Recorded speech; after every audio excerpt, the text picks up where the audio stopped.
The photograph fell out of the manila envelope and landed face up on my kitchen table, and the woman standing next to my grandfather was wearing a uniform I didn't recognize. Not Army, not Navy, not anything I'd seen in 30 years of looking at military photos. The insignia on her collar was wrong. The patch on her shoulder meant nothing to me. And my grandfather, the man my mother always called a disappointment, the man my father refused to invite to his retirement party, was standing at attention beside her like he was the one who owned the room. I turned the photo over.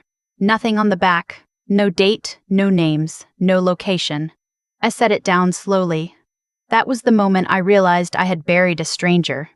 My grandfather, Robert Allen Calloway, spent the last 11 years of his life in a narrow ranch house outside of Knoxville, Tennessee. Gray siding, cracked driveway, a mailbox that leaned at a permanent angle no one ever bothered to fix. He kept the lawn neat and his opinions to himself. He drove a truck that was older than some of my cousins. He never complained about money, never asked for help, never showed up at our door unannounced. My mother said he was cold. My father said he was proud in the wrong ways. My aunt called him distant, like that explained everything. What they really meant was that he didn't perform for them. He didn't arrive at Christmas with arms full of gifts and stories about his glory days.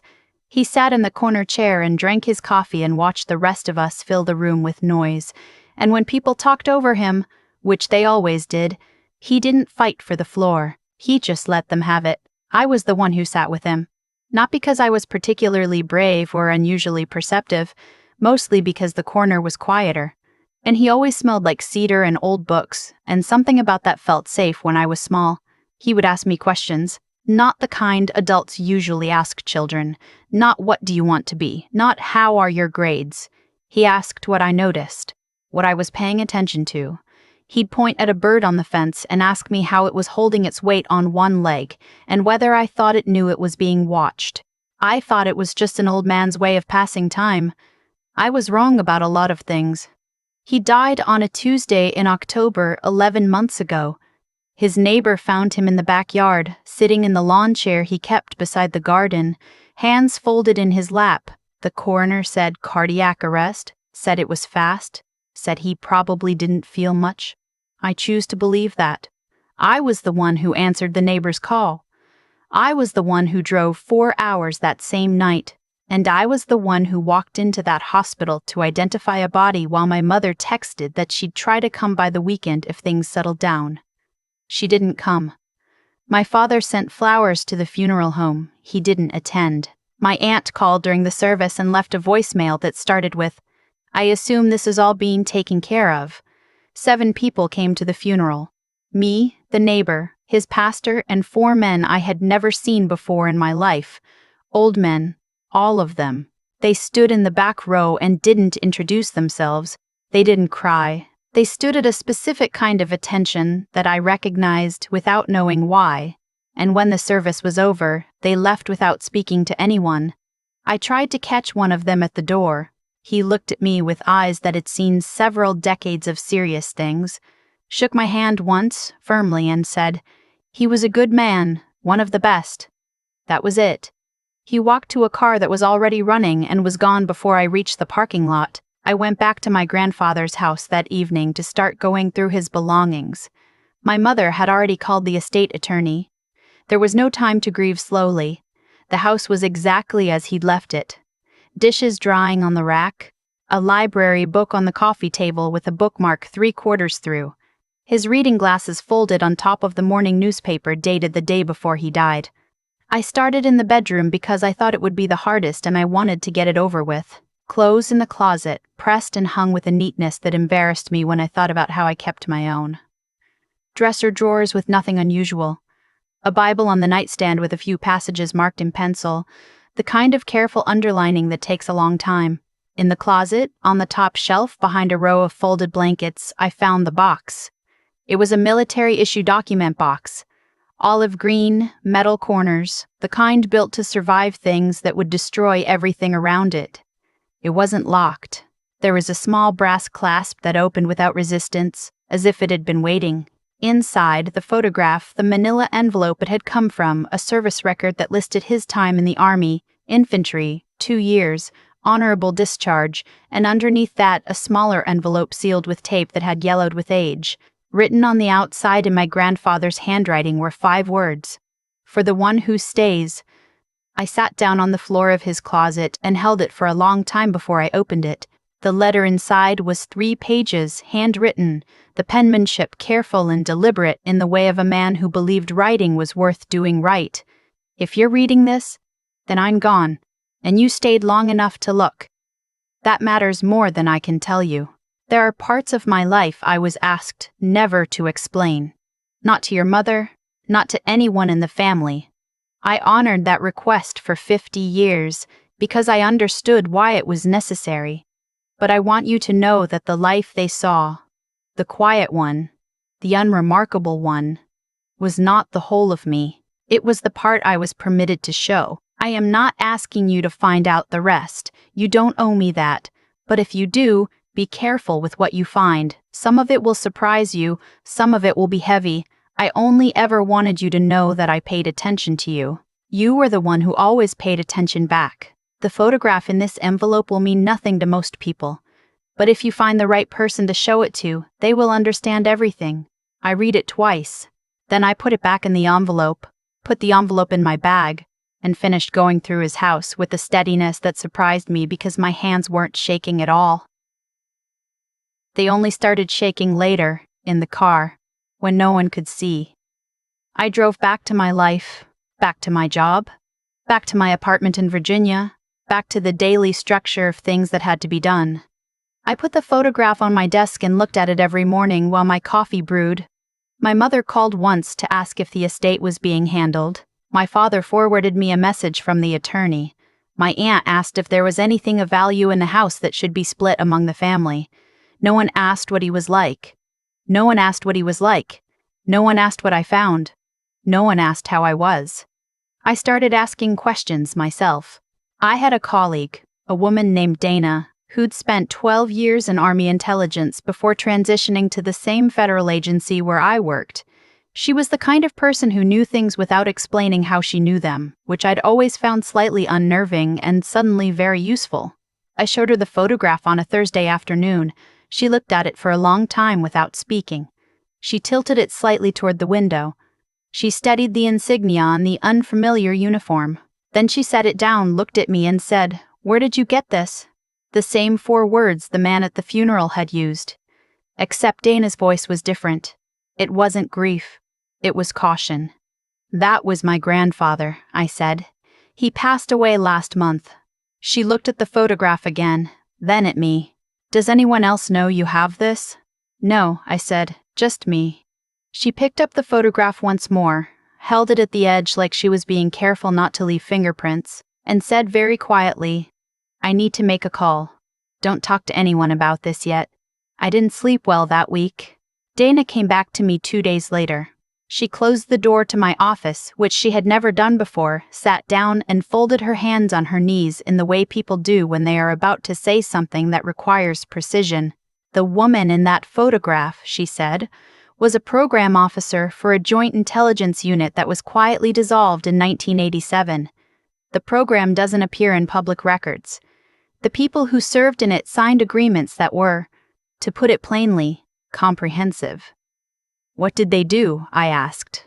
"Asset protection, extraction, the kind of work where success means nothing traceable happened and failure means the same thing."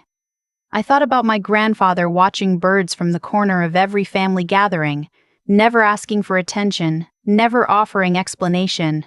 "He was part of that," I said. Dana nodded slowly. "Based on this photograph and what I was able to verify through back channels, yes, your grandfather wasn't infantry for 2 years. That was a cover designation. He was operational for much longer than that." I stared at the photo on the desk between us, at the man I thought I knew standing at attention in a courtyard that could have been anywhere. "My family thought he was nobody," I said. Dana looked at me with an expression that wasn't quite sympathy and wasn't quite something else. "The people in that kind of program often were to their families. That was part of the arrangement, not cruelty. Strategy. I thought about every Christmas he spent in the corner chair, every phone call my mother cut short, every time my father said he made his choices. He made his choices. Yes, just not the ones they thought. I went home that evening and called my mother. I told her I'd found something in grandfather's house, that it was important, that I needed her to listen. She sighed before I finished the first sentence. I'm sure whatever it is feels significant right now, she said. You've always been sentimental about him. Sentimental, I repeated. He was not a complicated man, she said. He just preferred it that way. I asked her about the 4 men at the funeral. The ones who stood in the back and left without speaking. I wasn't there, she said, and then, after a pause, I should have been. I know. There was something in her voice when she said it, not quite regret, but the outline of it. I told her I would call again soon. I hung up before she could redirect the conversation toward the estate. Over the following weeks, I did what my grandfather's letter had given me quiet permission to do.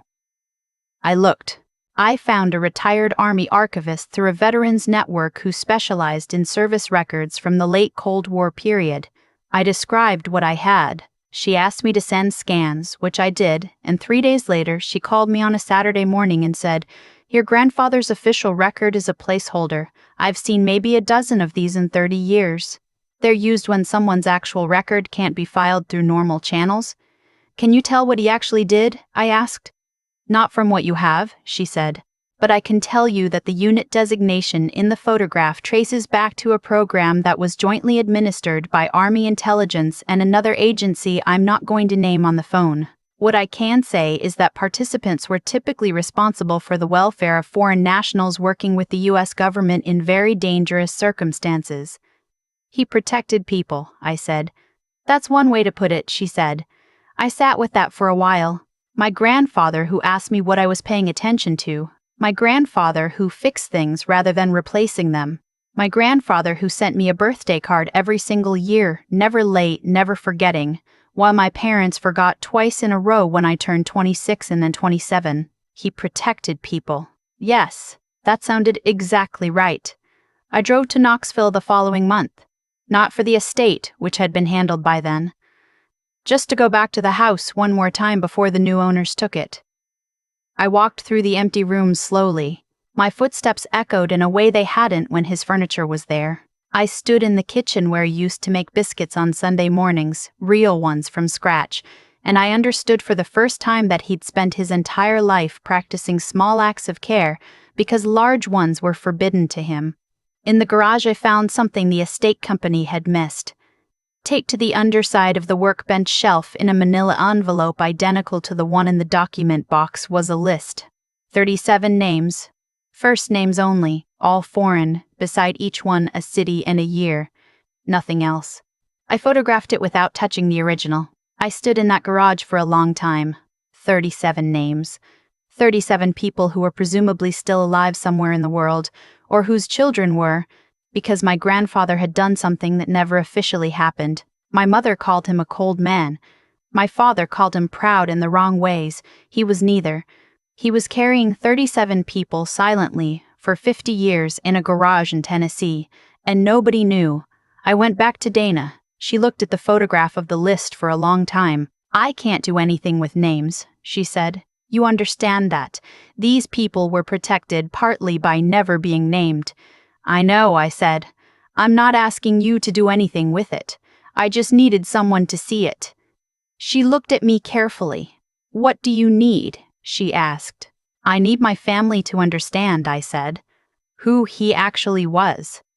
Dana was quiet for a moment. "Sometimes the people who should understand the most are the least equipped to." "I know," I said again. "But I have to try." I called a family dinner.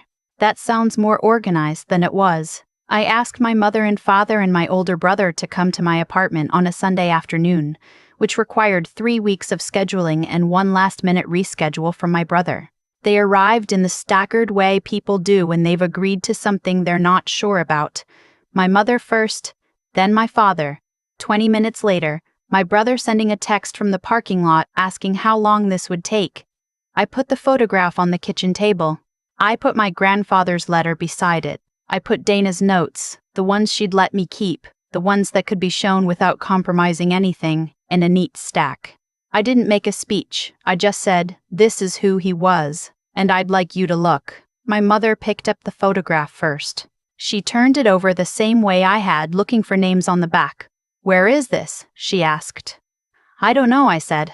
"Somewhere that didn't officially exist." My father reached for the letter. He read it slowly, more slowly than I expected. When he finished the first page, he went back and started again. My brother sat across from me without picking anything up. He's the kind of person who needs to understand the room before he touches anything in it. My father got to the third page of the letter. He set it down carefully. His hands, I noticed, were not entirely steady. "He wrote this for you," he said. "Yes," I said. He looked at the photograph again. "That's not his discharge record," he said. "No," I said.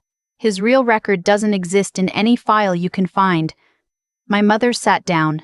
She'd been standing through all of this, which was how she handled things she didn't want to absorb, staying on her feet, ready to redirect. Now she sat. "All those years," she said quietly, and the sentence stopped there, unfinished. "All those years of calling him unremarkable," I thought. All those years of saying he'd never done anything worth discussing. I didn't say it out loud. She already knew. I could see it in the way she was holding the photograph now.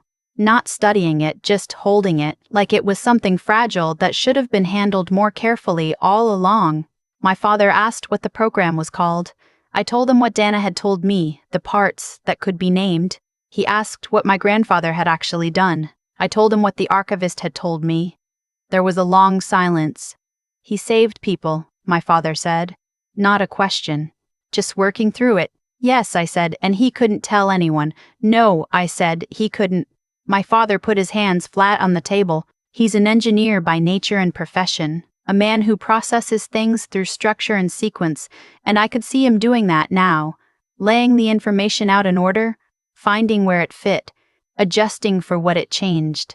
I told him once," my father said slowly, "that I didn't understand why he couldn't just be normal.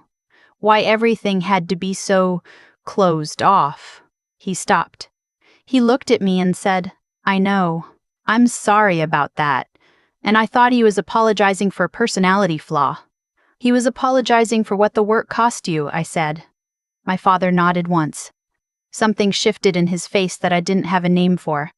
My brother finally picked up the list of names. He looked at it for a long moment. 37, he said. 37, I confirmed. He never said a word, my brother said. "No," I said. "That was the job." "I told him I was too busy to help him move," my brother said, out of nowhere in a flat voice. 2 years ago when he relocated from the old house. He said it was fine. He hired movers. The room was quiet. My mother wiped her eyes once, quickly, in the way she does when she's decided crying is allowed, but shouldn't be prolonged. "You didn't know," I said. "None of you knew." "We didn't ask," my mother said. "That's the difference," I said, and I said it gently because they were already understanding it without my help. We held a second service in the spring. Small, intentional, nothing ceremonial about it. My mother found a Methodist church near my grandfather's old neighborhood that agreed to let us use their garden on a Saturday morning. We brought flowers and photographs and no agenda. The neighbor came. The archivist I'd spoken with drove 4 hours, which I didn't expect and still think about. Dana attended, standing slightly apart in the way of someone honoring a world she'd been part of, and one of the 4 men from the original funeral returned, the one who'd shaken my hand at the door. He didn't explain how he'd heard about the service. He just showed up. My father spoke. He stood in that garden holding a single index card he'd prepared and then didn't look at. "I spent a long time thinking I understood who my father was," he said. "I measured him against things that turned out to be the wrong measurements, and by the time I had better ones, I'd already missed most of the time." He stopped. "I don't have a lesson in that. I just think he deserved better than what we gave him, and I'm sorry." My mother didn't speak, but she had brought the photograph, framed, and she placed it at the base of the small marker we'd had installed, which read only his name, his years, and the words she'd chosen after thinking about it for a long time. He paid attention. She'd chosen it because of something I'd told her. That he used to ask me what I was noticing, what I was paying attention to. She said it was the best thing she'd ever heard about him and she wished she'd heard it sooner. My brother read a verse from the Bible that had been underlined in the copy we found on his nightstand. He didn't add anything to it. Sometimes the right words are already written. The old man from the funeral stood in the back through all of it. When it was over, he came to me and shook my hand again, the same grip as before. He talked about you, he said. Not often. But when he did, he was proud. He never told me that, I said. He wouldn't have, the man said. That wasn't how he showed it. He looked at the framed photograph for a moment. He showed it by paying attention. 30 years of paying attention. He nodded once, formally, and left. I drove back to Virginia with the document box in my trunk. The photograph, the letter, the service record, the list of 37 names. My grandfather's actual history fit inside a box smaller than a shoebox. 50 years of work that couldn't be filed, acknowledged, celebrated, or explained to the people who should have known him best. And underneath all of it, a letter written to whoever cared enough to look. That turned out to be me. I've thought a lot about what it means to live quietly, not shyly. My grandfather wasn't shy. He was precise. Not because he had nothing to say, but because most of what he'd done couldn't be said. He built a life around the edges of an enormous secret, and he made those edges as good as he could. The biscuits on Sundays, the birthday cards that never came late, the corner chair, and the questions about birds. He gave what he was able to give, and my family, my parents, my brother, me for longer than I'd like to admit, kept waiting for something larger and more obvious and missed the whole thing. My mother calls more often now, not dramatically more, not in a way that would make a good story, just a little more often and a little more carefully. She asks questions she didn't used to ask. She went to the Veterans Center in Knoxville on her own last fall, and she called me afterward and said, "There are a lot of men there who nobody visits." She sounded like she was telling me something she was still figuring out how to carry. My father framed a different photograph of my grandfather, the one from his actual service record, the official one, the placeholder. He put it on the shelf in his office. He told me the people in his office ask about it sometimes, and he tells them, "That's my father. He did things I'm only beginning to understand." My brother flew to Knoxville for no specific reason on a Thursday in February, walked around my grandfather's old neighborhood, talked to the neighbor for 2 hours, and then called me from the airport and said, "I just needed to go. I don't know how to explain it more than that." "You don't have to explain it," I told him. The list of 37 names is in the document box. I've thought about what to do with it, and I think the answer is nothing for now. Those were my grandfather's people to protect, and the best thing I can do is continue protecting them the way he did, by not naming them, not claiming them, not making their survival into something I get to announce. Some responsibilities are passed forward without ceremony. I still have the photograph. The unfamiliar uniform, the unrecognized insignia, the courtyard that doesn't exist in any archive. My grandfather standing at attention beside a woman whose name I've chosen not to pursue because some questions are less important than the ones already answered. The question I needed answered was simple. Was he who I thought he was? The answer is that he was more, not in a dramatic way, not in a way that fits neatly on a plaque or sounds right at a podium, in a quiet way. In the way of a man who spent 50 years making sure other people were safe and never asked anyone to notice. I keep his letter in my desk drawer. I read the last line sometimes. When the noise of the world gets loud in the wrong directions, I only ever wanted you to know that I paid attention to you. You were the one who always paid attention back. I'm trying to earn that. Every day, a little more. The people in your life who ask what you're noticing, who sit in corner chairs and don't fight for the floor, who show up quietly and leave without making a scene. I promise they are carrying more than they will ever tell you. Ask them anyway. Listen without rushing. Because sometimes the whole story is there, patient and waiting, for the one who stays long enough to look.